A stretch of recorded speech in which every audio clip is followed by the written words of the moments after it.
जीवन भर गुरु भक्त होकर के उसके सानिध्य में रहे और सीखना चाहे तो नहीं सीख सकता, उसका उपकार नहीं चुका सकता। ऐसे गुरु जी बताते हैं, मुझे ऐसा हो रहो सब सुख तेरे पास। ये सुख की खजाना गुरुओं के पास होता है। क्यों होता है कि हमारे जीवन में भी हम लोग गुरु किए हैं और गुरु के बताए हुए मार्ग पर एक एक क्षण एक एक पल को जीने का प्रयास करते हैं। इसलिए वो सुख और शांति को आपको बताते हैं जो सुख और शांति हमारे हृदय में होता है। लेकिन अभी मैं बता रही थी भजन में जो भाव था गुरु के प्रति उपकार आदर भाव हर समय गुरु कहाँ कहाँ हमें बोलता है। आइए कहानी के माध्यम से। एक बार एक संत जी तालाब किनारे बैठ करके बड़े ही मस्त मौला संत ध्यान लगा रहा था। तालाब किनारे है ना, ये तालाब किनारे मस्त मौला संत ध्यान लगा रहा था। सुबह जैसे ही 4 बजे उठ जाते हैं अपने खाट से और मॉर्निंग वॉक में जाते हैं, ऐसे ही टहलने जाते हैं संत और जा करके एकांत जगह में बहुत मस्त शांत भाव से ध्यान लगा रहे थे। ध्यान लगाते लगाते आंख खुली तो देखते हैं कि एक हंस जैसे दिखता है ना, कोकड़ा जिसे हम लोग कहते हैं, वो भी ध्यान लगा रहा था। कहाँ ध्यान लगा रहा था? वो पानी के किनारे, जैसे पानी होता है ना तालाब के, उसके किनारे ही बैठ करके एकदम मस्त आंख बंद करके वो ध्यान लगा रहा था। तो संत जी के हृदय में से निकल गया, अहो सानिया, अहो सानिया, तुम क्या करते, थोड़ी सी है पानी और यही कारण तुम घिसत घिसावत। सोई बात हम जाने, जिस बात के कारण आप ध्यान लगा रहे हो, जिस बात से इतना शांत हो, उस बात को मैं जान गया। कौन कहता है? संत जी कहता है। ऐसे वो एक ही बार बोला और उधर थे गांव के सरपंच, गांव के राजा टहलते टहलते उस संत जी के किनारे से गुजरा। तो संत वो राजा जी को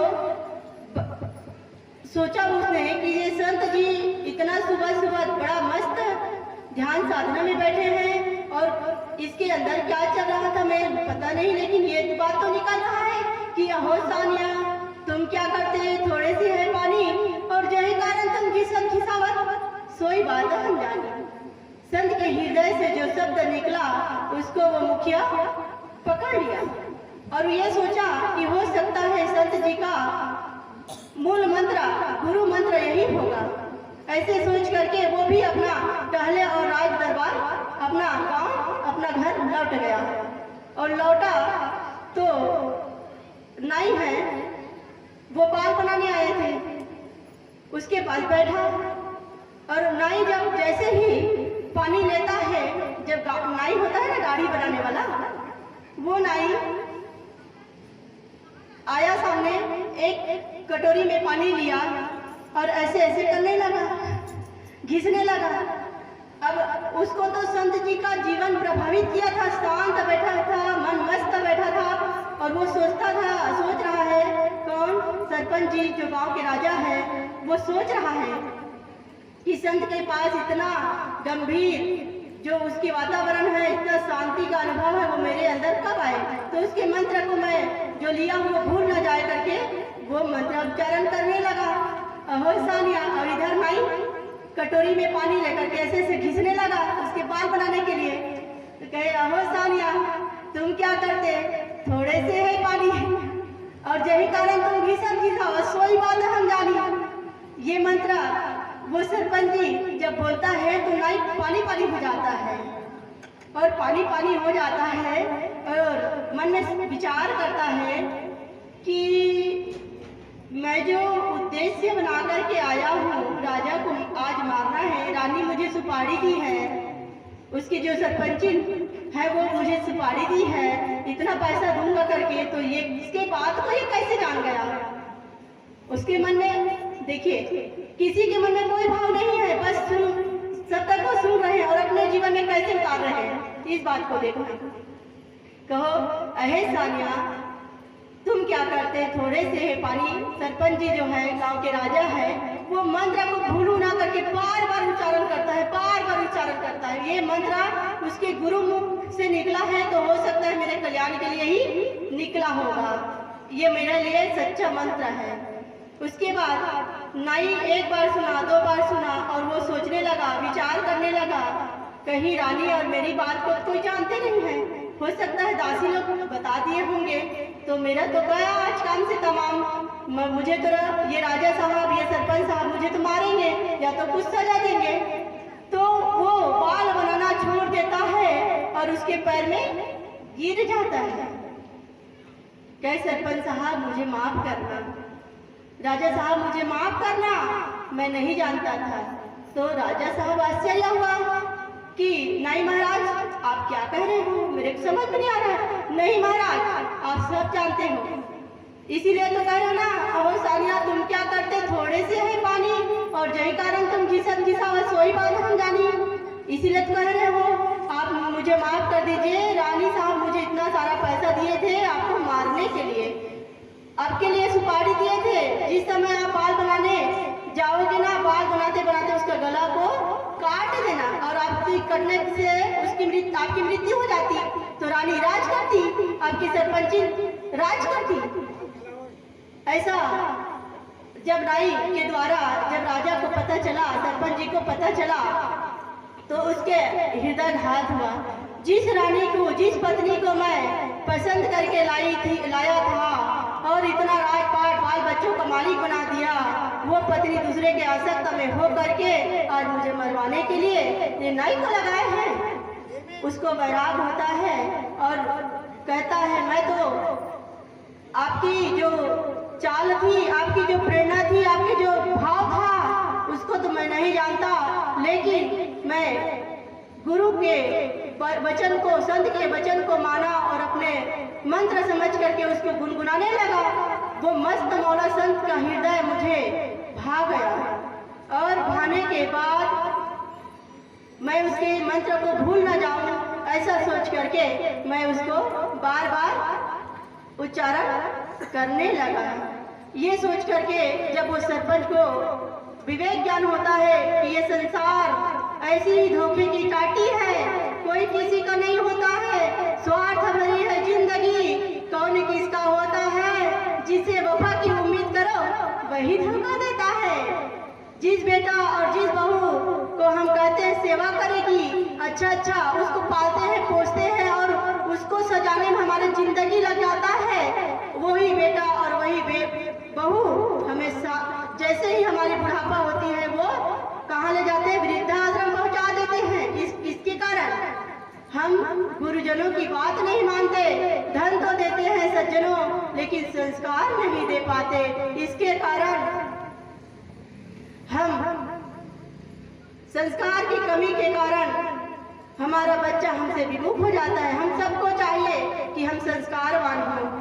तो वो जो सरपंच है गांव का राजा, आज का राजा सरपंच होता है ना गांव का, तो उसको वैराग जगी और राजपाट छोड़ करके वो गुरु के शरण में गए और गुरु जी के शरण में जा करके कहा, गुरु जी आपके एक मंत्र ने मेरे जीवन को बचा दिया, मुझे मरने से बचा दिया। हो सकता है मैं आपके पास रहूं तो आप मुझे उस पद पे ले जा सकते हो और उस पद में मैं पहुंच सकता हूं जो पद में आप पहुंचे हो। गुरुजी मुझे अपने शरण में लगा दो। ऐसे कहने वाले व्यक्ति बहुत कम होते हैं, बहुत कम होते हैं। शुरुआत में तो ये होती है कि अभी तो हमारा जीवन पड़ा है, रूप का अहंकार होता है, विद्या का अहंकार होती है और पता नहीं किस किस की, बाल की, गाल की, साड़ी की, बाड़ी की, सब के अहंकार हमारे अंदर मन में भरा रहता है। तभी तो हम सही समय में सही निर्णय नहीं ले पाते। अगर सही समय में सही निर्णय ले तो वास्तव में हमारा जीवन का परिवर्तन होना ही होना है। संत गुरुजन हमें फंसने से बचाते हैं, मुक्ति का मार्ग बताते हैं। धन खोया तो कुछ नहीं खोया, धन खोया तो कुछ नहीं खोया और स्वास्थ्य खोया तो कुछ खोया और सज्जनों चरित्र खो दिया तो सर्वस्व खो दिया। फिर तो वो जीवन मुर्दा के समान हो जाता है। मुर्दा को कितना भी उसके परिवार वाले मुर्दा के सामने रोते हैं, हाय तुम्हारे बिना मैं कैसे रहूंगी, तुम्हारे बिना मैं कैसे खाऊंगी, कैसे क्या क्या अनर्गल बोल बोल करके रोते हैं। जब माताएं जब विलक विलक करके रोती है ना, और काश मुर्दा सुन लेते, मैं ऐसा सोचती थी काश मुर्दा सुन तो लेते ऐसा। मैं बच्चा जब रही, और बच्चे के आप तो मिट्टी देना जाती हूँ, मिट्टी देने कंधा देती हूँ। आज तो स्वतंत्र हो गए हैं हमारी माता समाज, महिला समाज, आज शमशान तक जाते हैं तो हम लोग भी जाते हैं। मैं तो बहुत सारे संतों को कंधा दी हूँ, और गर्व की बात यह है कि मैं अपने पिताजी को कंधा दी हूँ। मेरे भैया जी मेरे बिना अर्थी नहीं उठाए, जब तक साहेब जी ना आए मैं उठाऊंगा नहीं, साहेब जी आएंगे तभी दोनों भाई बहन उठाएंगे। ऐसा माहौल देने वाले यही समाज है। लेकिन हमारे नारी समाज के अधिकार को छीनने वाले भी हमारे मुखिया ही है, हमारे पुरुष समाज है, हमारे अगुआ लोग हमारी माताओं का अधिकार छीन करके रखा है। माताओं को आज गोत्र चलाने की अधिकार नहीं है। कितनी बड़ी बात है, जिसकी 2 बेटियां हैं उसको अधिकार मिलना चाहिए कि नहीं, वो अपने कुल और गोत्र का नाम चलाए। लेकिन ये अधिकार हम लोगों से छीना गया है। हम लोगों को मंदिर में जाने की अधिकार नहीं दी। हमारे साहिब जी जो मुख्य प्रवक्ता के रूप में आप लोगों के समान आप लोगों के सम्मुख हुए हैं, वो उसको इस मंच में आने तक कितना अपने जीवन में संघर्ष करना नहीं पड़ा होगा। इतना अच्छा शादी होने के बाद भी, इतना हर चीज संपन्न होने के बाद भी उसको मंच में जगह नहीं देते। आज भी ऐसे पंगु लोग हैं। और क्या बताऊं माताओं कि हमारी माताओं को, हमारी महिला समाज को न शादी करने की योग्य है उसको अधिकार देते हैं, न छठी में उसको महाराज जो काम करते हैं ना वो अधिकार नहीं है। भले ब्राह्मण को बुला लेंगे, गृहस्थ को बुला लेंगे, कि एक साध्वी को, एक महिला को नहीं बैठाते। क्यों? ये किसकी कमी है? ये हमारे अगुआ लोगों की कमी है। अगुआ लोग हमें दबा करके रखे हैं। लेकिन आज ऐसा मंत्री आया कि महिलाओं को आगे बढ़ा करके, हमारे सांसद में देखो तो महिला समाज, हर जगह महिलाओं को, गांव में सरपंच को देखो तो महिला। एक नारी बढ़ती है तो पूरा समाज बढ़ता है, और एक पुरुष बढ़ता है तो केवल पुरुष ही बढ़ता है। एक नारी बढ़ती है तो उसके परिवार बढ़ता है, और एक पुरुष बढ़ता है तो केवल पुरुष ही बढ़ता है। ऐसे बिरले पुरुष है जो पुरुष के रूप में पुरुष का भाव बैठा है, वही नारी समाज को आज बढ़ाते हैं। और जिसके अंदर में दया नहीं होती है, और एक कहते हैं एक रक्षक होता है और एक भक्षक होता है। जिसका मन में भक्षक का भाव होता है वो अच्छा से अच्छा महिला को पा करके अपने